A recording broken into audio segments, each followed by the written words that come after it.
बिस्मिल्लाहिर्रहमानिर्रहीम। अस्सलामु अलैकुम। पाकिस्तान, इंडिया या दीगर वो ममालिक जहां इंटरनेशनल परवाज़ों पर पाबंदी अभी भी बरकरार है, बहुत ज़्यादा वहां पर उन तमाम अफराद में बेचैनी पाई जाती है जो कि सऊदी अरब आने की शिद्दत से ख्वाहिश रखते हैं।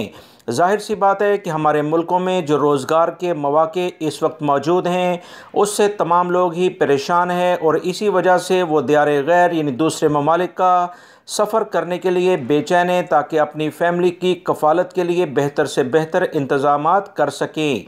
ताज़ा तरीन जो अपडेट 11 ममालिक के सिलसिले में सऊदी हुकूमत की जानिब से हुक्मनामा जारी हुआ तो उसके बाद सोशल मीडिया पर भरपूर ये सवाल पूछे गए कि पाकिस्तान और इंडिया से मुख्तलिफ़ ब्रांड की जो वैक्सीन है वो गैर मुल्की अफराद ने पहली खुराक या दूसरी खुराक हासिल कर ली है। अब क्या वो सऊदी अरब आने के लिए सऊदी अरब से जो रजिस्टर्ड वैक्सीन है जिसमें फाइज़र, मॉडर्ना, एस्ट्राजेनेका और उसके बाद जॉनसन एंड जॉनसन से मुतल्लिका जो यूरोपीय अमेरिकन मुख्तलिफ ब्रांड्स हैं, क्या इनको लगाना लाजमी है? क्योंकि ये पाकिस्तान में अभी बहुत कम मिकदार में आई और इंडिया में भी कुछ मिकदार में दस्तयाब है।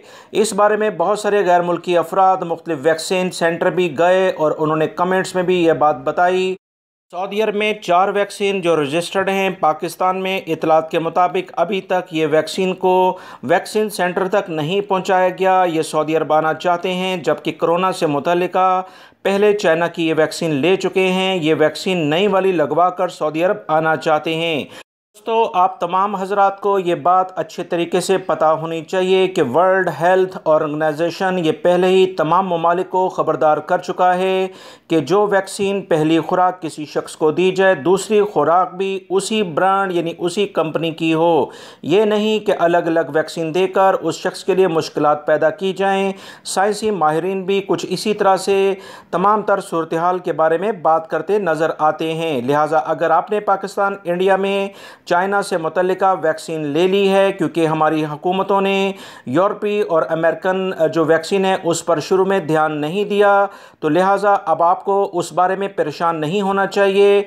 चाइना की वैक्सीन लेने के बाद अब आपको अगर सऊदी अरब आना है किसी भी मुल्क के ज़रिए या इंटरनेशनल फ़्लाइट्स खुलने के बाद, तो करंतना सऊदी अरब में ऐसे ही आप आएंगे आपको करना होगा, यहाँ तक कि सऊदी हुकूमत चाइना की उस वैक्सीन जो आपने लगाई है उसे रजिस्टर्ड ना कर ले। लिहाजा परेशान होने की ज़रूरत नहीं है। यही वो अहम इतलात हैं, क्योंकि बहुत सारे गैर मुल्की अफराद मुख्तलिफ़ जगहों पर अमेरिकन और यूरोपीय ममालिक से मुतल्लिका वैक्सीन तलाश करते नज़र आते हैं, जबकि उन्होंने पहले से चाइना की वैक्सीन भी ले ली है। लिहाजा अपनी सेहत का ख्याल रखें। सेहत है तो सब कुछ है, वरना हर चीज़ बेकार है। वीडियो लाइक करके शेयर भी कीजिएगा। अस्सलामु अलैकुम।